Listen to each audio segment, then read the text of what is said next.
Merovingian, that's somewhat interesting. Some years ago, I guess 20 years ago, a man named Ron Brown wrote a book, Holy Cross, Holy Grail. Now, before I proceed, do any of you have any idea what I'm about to talk about? Book, movie, Holy, basic, you do? Yeah, the Holy Grail by, Yeah, basically it said that this name Merovingian came from Mary Magdalene, and the Merovingian kings claimed to be descended from David and Solomon and Jesus' brother James. Jesus had a half-brother named James, and James married Mary Magdalene, according to the story, and his family fled to France and eventually became the ruling family of France. Now, I'm not saying I believe it, even though you can actually name some of the names, but the Merovingian dynasty believed that they were not only royal, but divine. So they only married within their family, and this was a huge mistake. It got to where shortly after Clovis, a typical Merovingian king would be born. At the age of 6, his father would die. So he'd become king at the age of 6. They'd marry him off at 14 because the Republic would live long. And then at the age of 20, when his son was about 5 years old, he himself would die and leave the throne to a 5-year-old son. And the cycle would be repeated again. The average Merovingian king lived about 22 years. And they were weak and sickly their whole lives. Again, the problem was, folks, they were inbred. And this happened to kings of Europe all the way down through until 1917. Today, I understand one member of the Japanese royal family is marrying a commoner. A lot of members of the royal families are now marrying commoners because they realize the sheer foolishness of continuing to marry royalty. But anyway, Clovis was a member of the Merovingian dynasty that was to rule France for about 300 years. All right.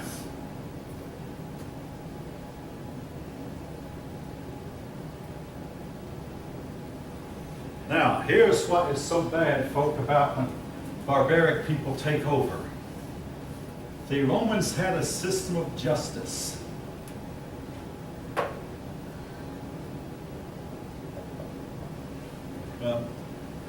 Let's see, under the Roman system of justice, a man was innocent until proven guilty. But then, I'll start off with under the Germans, it was a matter of vengeance. Now, in Roman times, if you murdered someone, the state was to come after you, and the state was to try you, and if you're guilty, punish you. Under German law, if you married someone, that person's relatives were going to come after you and kill the murderer or kill a member of your family. If you stole something from a member of another family, a member of the family you stole from were going to come after you, and they were going to steal from you. The cycle would go on forever and ever. I mean, you may have heard of the Romeo and Juliet about the conflict between the Montagues and Capulets, where they went down through the generations. And our own country had the same thing, where the Hatfields and McCoys fought for 3 or 4 generations before they finally made peace. Today, they get together once a year, the Hatfield and McCoys, and have a big picnic and reminisce about the old days when they used to kill each other. In Scotland, my own family, the Cunninghams and Montgomerys, fought it out for a few generations. So did the Cunninghams and the Kennedys. The Kennedys family also had roots in Scotland. But this was what was going on. They also had this trial by ordeal. And an ordeal meant that the accused person would walk on a hot iron. If his blisters healed quickly, he was innocent. And I don't know what they meant by healed quickly. But if your blisters did not heal very well, then you were guilty. Now I want to say this, though. A feeling of guilt can make a person not heal as fast as an innocent person. There's some validity to it, but it is wild justice. It is pagan justice. It is barbaric justice. And it replaced the high level of civilization of Roman justice. Now, the Romans began to try to convince these people that, hey, taking care of crime is a matter for the state, not a matter for the family to take care of. Eventually, the Wehrgeld, and that's a foreign word. The Wehrgeld means a fine.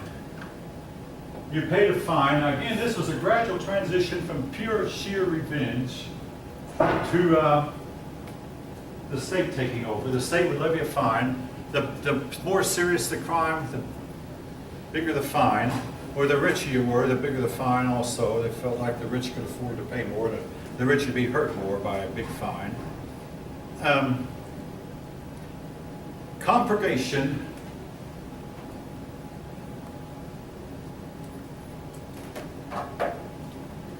If you could get enough persons to swear that you were innocent, you'd be declared not guilty. You know, the idea is you have a lot of friends. Then if you're accused of something, you get your friends around you and they swear that you didn't do it. And if you get enough persons to swear an oath that they know you didn't, then you were declared innocent.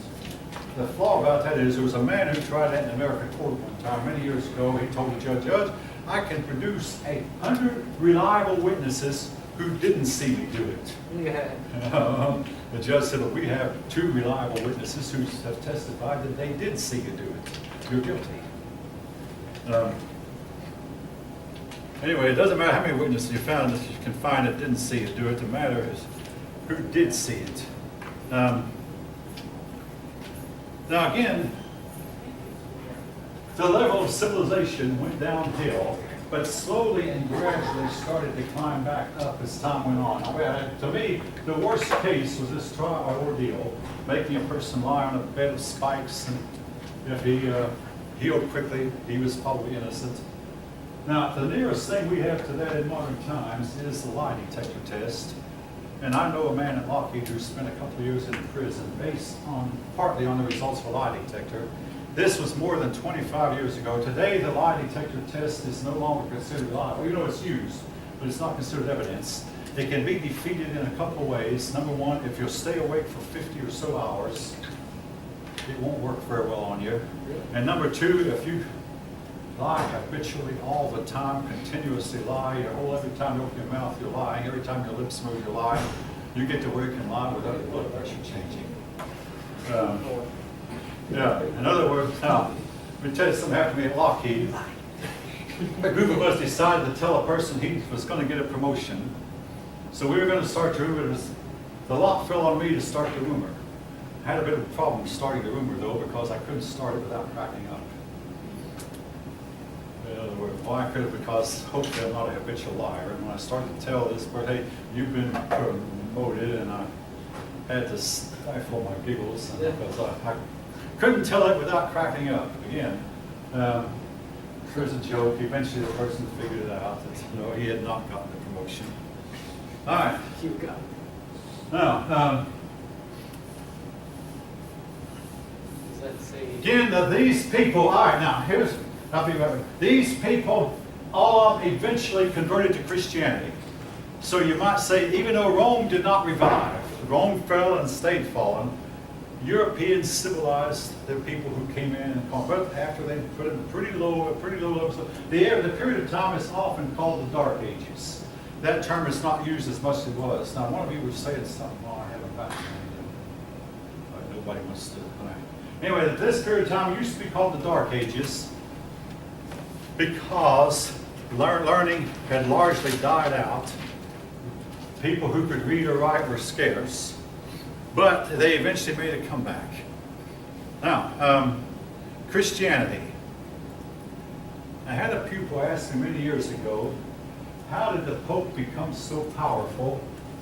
Here's how it was, folks. Basically, the Western Europe had a political unity. And into this political unity came the church, and the church set up a bishop in Rome. And then the political unity splintered and fragmented, but the church stayed together.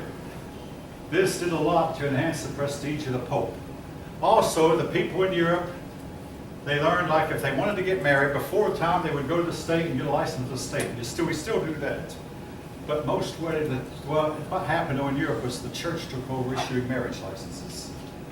The church took over performing weddings, and this is a practice that still goes on much of the time in the year 2018. Not always, but a lot of young people want to be married in a church. So the church took over the practice of performing weddings, took over the practice of granting marriage licenses. and then took over the practice of documenting births and baptisms. All this gave the church more power. And another thing that gave the church more prestige, Pope Leo, he is known to have gone out when Attila the Hun was in Italy and persuaded Attila to not attack Rome. Now, folk, it's a historical fact. No historian denies that Pope Leo actually went out and talked to Attila the Hun, and he was looked on as, it elevated the prestige of the papacy for it. But Attila was already, he had reason to leave. Number one, the general who had defeated him was on his way to meet him in Italy, and he did not want to be trapped in Italy. Number two, the emperor in Constantinople was on his way across the Adriatic, and Attila heard that news, and that made him want to flee. Number three, winter was coming on, and he didn't want his soldiers and himself to be trapped out in the cold, so he was in a hurry to get away from Italy fast anyway. So while Leo did go out and talk to him, Attila might have already decided, I'm not going to take the time to sack Rome, I've got to get out of here as quickly as I can. But anyway, Pope Leo, now the original popes were originally bishops of Rome. It's likely none of you noticed, but when the present Pope took over in 2013, he said, I'm never going to forget that first and foremost, I'm not Pope of the Catholic Church, I'm the Bishop of Rome. And in other words, all popes have been bishops of Rome, but originally the bishops of Rome was nothing more than just that, the Bishop of Rome. But then they started saying because Rome is a capital, or was a capital, and Caesar is gone, we as popes are going to take over where Caesar left off. And the Pope became the one strong man of the hour when all your kings were weakening and political order and unity fragmented, as what used to be the Roman Empire disintegrated. The church organized itself like the state had been. The head of a local parish was the priest, parish priest. Then the office of bishop was created, and the bishop was the man over the diocese, or over several priests. And the diocese would have the same boundaries as the Roman diocese had before then. Then eventually the office of archbishop was created. He was over the bishops. Then finally the office of cardinal was created sometime later. And the popes started assuming more and more power. Now, and the church began to assume power that had once been done by the Roman secular authorities. The church began to set up courts to try cases, and might still be trying cases, except that they proved to be somewhat unjust and unfair, and the people turned against them. Now, the most famous pope of the time, also known as Gregory the Great,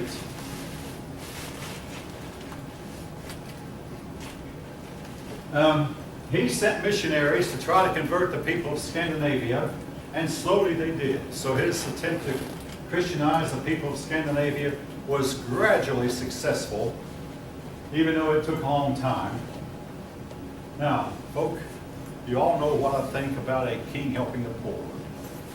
Pope Gregory helped the poor, but I'm not going to criticize the Pope. He was a churchman, not a statesman. That's the difference. He helped the poor. He cared about the poor.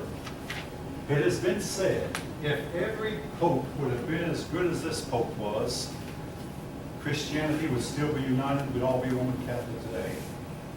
There would have been no Protestant Reformation. There would have been no split between Eastern Catholic and Western Catholic, or you might say Orthodox Catholic and Roman Catholic. The split would never have occurred. But unfortunately, Gregory did not live forever, and the popes who followed him were not always as good as he was. Now, he did something, though, that was a little bit bad. He claimed that he was the head of all the church, and this was something that he had no legal basis for, but this was a claim that the popes after him were to assert, starting before him and continuing with him. He claimed that he was the head of the whole church, and every bishop and every priest was subservient to him. Now, he's most famous perhaps for his invention of the Gregorian calendar.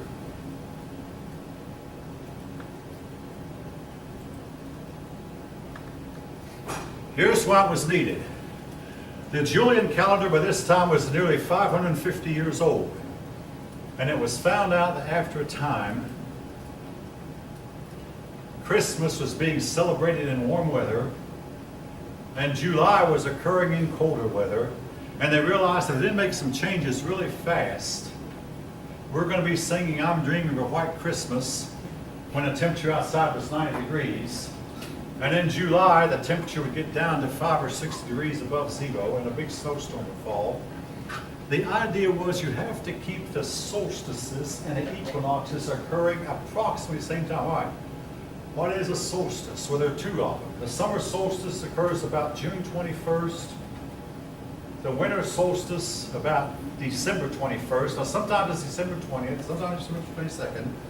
But that's where the summer solstice, where the sun gets as far north as it's going to get, and then it starts to head south. The winter solstice is where the sun gets as far south as it's going to get, and then it heads north. Now, when I was in school, we had to ask a teacher, why do we have leap years, days? And she didn't know. Hope went, I do know.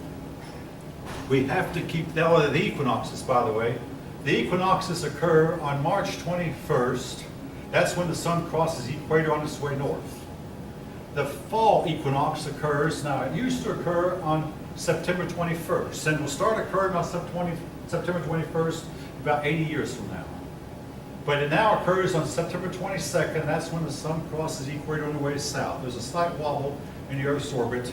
That means, all right.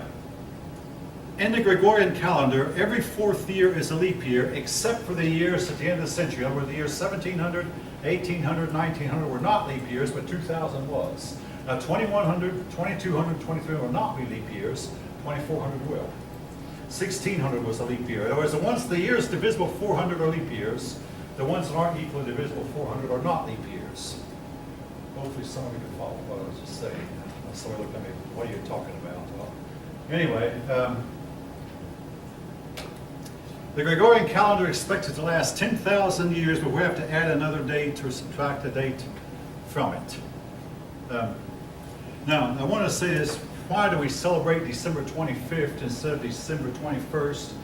I've heard it's because in the olden days, before we had telescopes, you could not tell if the sun was coming back north again until the 25th. Now, the sun would have reached as far as it's going to reach on the 21st, but the 22nd, you couldn't tell the difference. With a telescope, you can. With the 23rd, couldn't tell the 24th, still can't tell. But by the 25th, it was there. It was there. The sun is on its way north.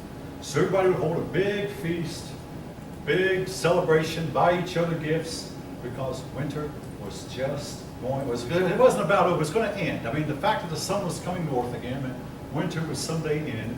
There was one catch to it, though. Yes, winter would end, but there's an old saying that winter would get worse before it got better.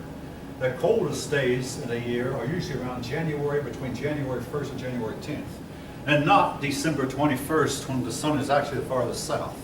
That's due to the currents of the air, more so than the position of the sun. Monasteries.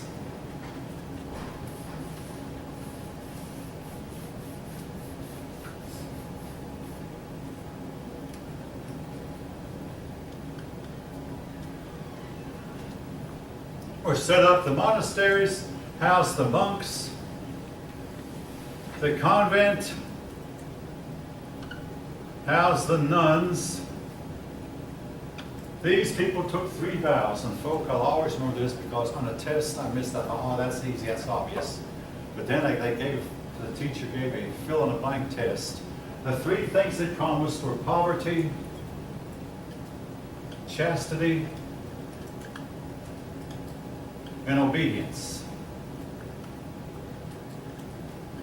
Poverty meant they would never own anything, and they always wear rags or wear sackcloth, always be really poor. Chastity meant they would never engage in sex, and that meant never marry, of course. Obedience, they would always obey. In the case of the nuns, they would obey their mother superior. In the case of the monks, they would always obey their abbot.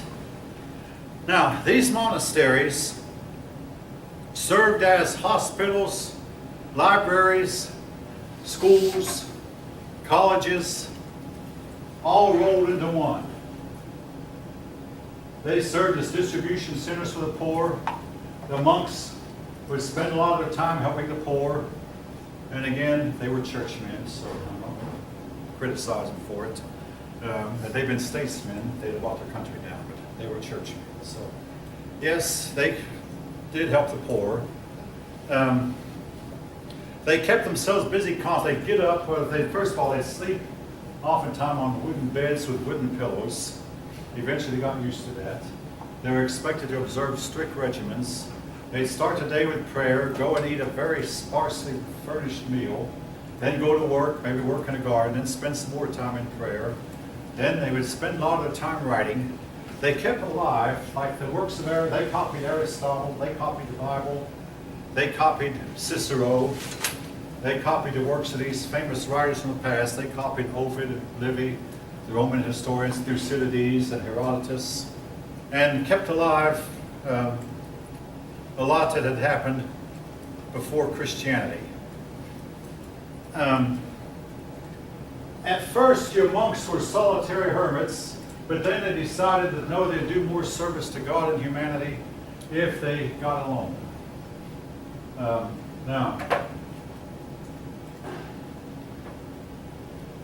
They eventually also found that getting alone, they became somewhat insane. They started seeing things that were not there. And when we had the same problem, we started training our astronauts. We put them alone in isolation in a capsule. I mean, in a fake, not expected, a fake capsule for months on end. And these astronauts, after a while, would start seeing visions of squirrels marching purposely in a straight line, things that were not there, and because humanity requires. So today's astronauts have constant contact with the Earth below them through radio, because humanity requires constant contact. We never sent one man to the moon by himself. We did send a few men to orbit by themselves for a few days, but we learned that human beings require contact with other humans. And I guarantee you, if we ever go to Mars, it will be 2 or 3, maybe 4 people going, and not just one person. All right.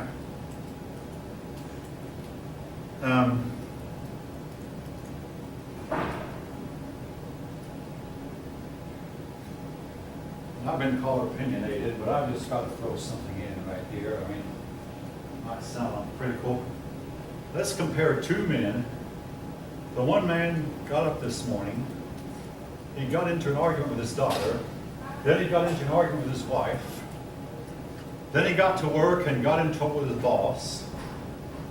He went home feeling kind of blue and downcast. The other man lived in a monastery.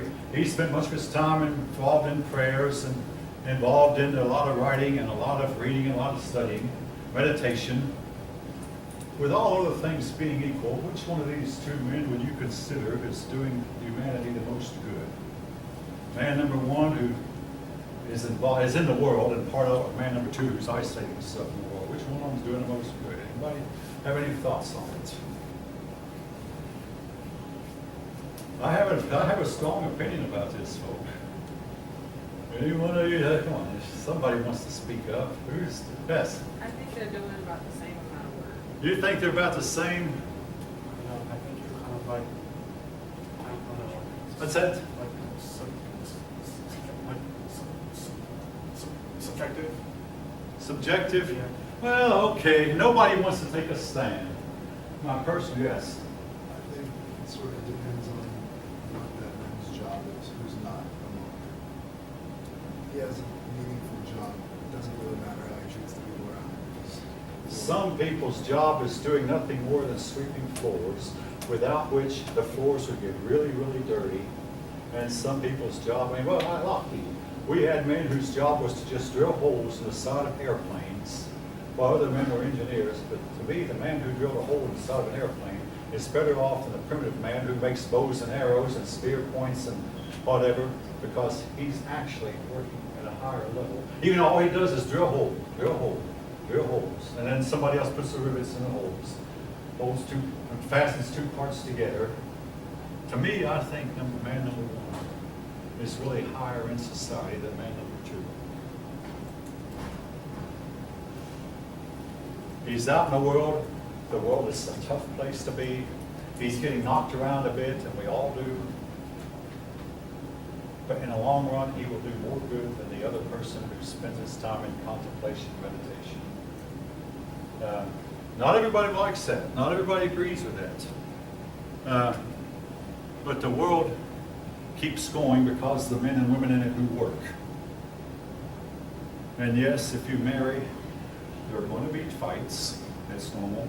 I mean, I've said that before to this class lately. If you marry, you're going to have clashes with your children every once in a while.